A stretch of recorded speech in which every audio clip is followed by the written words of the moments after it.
Hi hello അസ്സാം വലൈക്കും. വൈകിട്ട് നല്ല മഴയാണ് കേട്ടോ. അപ്പോൾ രാവിലെ നല്ല ഫ്രഷ് ആയിട്ടുള്ള ബോട്ടി കിട്ടിയിട്ടുണ്ടായിരുന്നു. ഞങ്ങളുടെ നാട്ടിൽ ഇതിന് ബോട്ടിയാണ് കേട്ടോ പറയാം. നിങ്ങളുടെ നാട്ടിൽ ഇതിന് എന്താ പറയാന്നുള്ളത് കമൻറ്റ് ചെയ്യണേ. ഈ പോത്തിൻ്റെ പള്ളഭാഗം എന്നൊക്കെ പറയും. അപ്പോൾ അത് നന്നായിട്ട് കഴുകി വൃത്തിയാക്കി ഞാനൊരു ഉരുളിലേക്ക് ഇട്ട് കൊടുത്തിട്ടുണ്ട്. അതിലേക്ക് നമ്മളൊരു 2-3 സവാള നെയ്സാക്കി അരിഞ്ഞതും, പിന്നെ ഒരു 2 തക്കാളി, ഒരു 3-4 പച്ചമുളകും കൂടെ അരിഞ്ഞത് ചേർത്ത് കൊടുക്കുന്നുണ്ട്. പിന്നെ ഒരു പിടി ഇഞ്ചി വെളുത്തുള്ളി ചതച്ചെടുത്താണ് ചേർക്കുന്നത്. പിന്നെ അതിലേക്ക് ആവശ്യത്തിനുള്ള കല്ലുപ്പാണ് ചേർത്ത് കൊടുക്കുന്നത്. ഇത് വൈകിട്ട് ഇതും എന്താ പറയുക, ഇങ്ങനത്തെ പൂള ബോട്ടി ഒക്കെ കഴിക്കാൻ പ്രത്യേക ടേസ്റ്റാണല്ലേ. അപ്പം നമുക്ക് പൊടികളൊക്കെ ചേർത്ത് കൊടുക്കാം. മഞ്ഞൾപ്പൊടി, മുളക് പൊടി, മല്ലിപ്പൊടി, പിന്നെ കുറച്ച് വെളിച്ചെണ്ണ എക്സ്ട്രാ. നമ്മൾ എന്താ പറയുക, ഗരം മസാല അല്ലെങ്കിൽ അതുപോലെ തന്നെ ചിക്കൻ മസാല, ബീഫ് മസാല അങ്ങനെയുള്ള സംഭവങ്ങളൊന്നും ചേർക്കുന്നില്ല കേട്ടോ. അത് ചേർക്കാതെ തന്നെ ഭയങ്കര ഒത്തൻറ്റിക് ടേസ്റ്റാണ് കിട്ടുക. കാരണം എന്താ വെച്ച് കഴിഞ്ഞാൽ നമ്മൾ ബോട്ടി, ഈ ബീഫ് എന്നൊക്കെ പറയണത് അതിൻ്റെ ആ ഒരു റിയൽ ടേസ്റ്റ് കിട്ടണം എന്നുണ്ടെങ്കിൽ ഒരുപാട് മസാലകളൊന്നും ചേർക്കാത്ത നല്ല കേട്ടോ.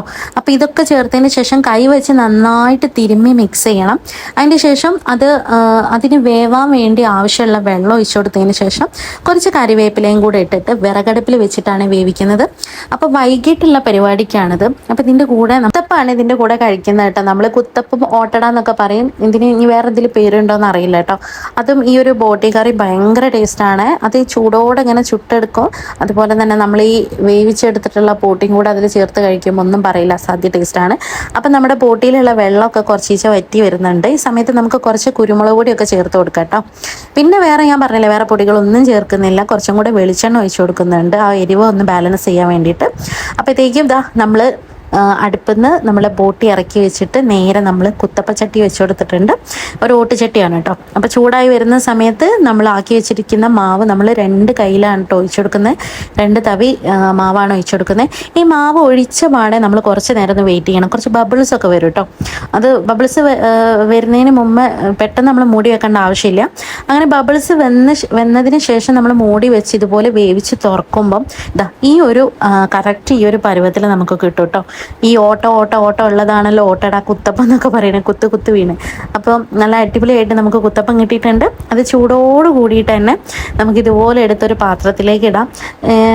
ചെറുപ്പത്തിലൊക്കെ ഒരുപാട് കഴിച്ചിട്ടുണ്ട് കേട്ടോ. ഇതിങ്ങനെ ഇങ്ങനെ അടുത്തുനിന്ന് ഇങ്ങനെ ചുട്ട് തരും. നമ്മളിതിങ്ങനെ തിന്ന് പോകുന്ന വഴി അറിയില്ല, അത്രയ്ക്കും ടേസ്റ്റായിരുന്നു. അപ്പോൾ നമ്മുടെ ബോട്ടി ഇവിടെ റെഡി ആയിട്ടുണ്ട് കേട്ടോ. ബോട്ടി വെള്ളമൊക്കെ വറ്റി നല്ല എണ്ണയൊക്കെ തെളിഞ്ഞ് നല്ല സെറ്റായി വന്നിട്ടുണ്ട്. അപ്പോൾ ഇത് നന്നായിട്ട് അങ്ങ് മിക്സ് ചെയ്ത്, എനിക്കിത് പറയുമ്പോൾ എൻ്റെ വായിൽ വെള്ളം വരുന്നുണ്ട് കേട്ടോ. ഇത് കഴിച്ചിട്ടിപ്പോൾ 2-3 ദിവസമായി, പക്ഷേ ഇതിൻ്റെ ആ ഒരു ടേസ്റ്റ് ഇപ്പോഴും വായിലുണ്ട് കേട്ടോ.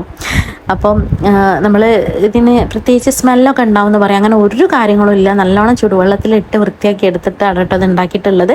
അപ്പോൾ നമ്മുടെ ആ ഒരു മസാല നമ്മൾ ഓട്ടോയുടെ മുകളിലേക്ക് ഇട്ട് കൊടുത്തിട്ടുണ്ട്.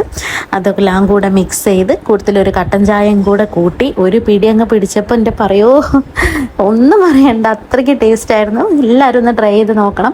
കൂടുതൽ എൻ്റെ വീഡിയോ ഇഷ്ടപ്പെട്ടാൽ ഒന്ന് ലൈക്ക് ചെയ്യാനും ഷെയർ ചെയ്യാനും കമൻറ്റ് ചെയ്യാനൊന്നും മറക്കരുത് കേട്ടോ. കൂടുതൽ സബ്സ്ക്രൈബ് ചെയ്യാനും മറക്കരുത്.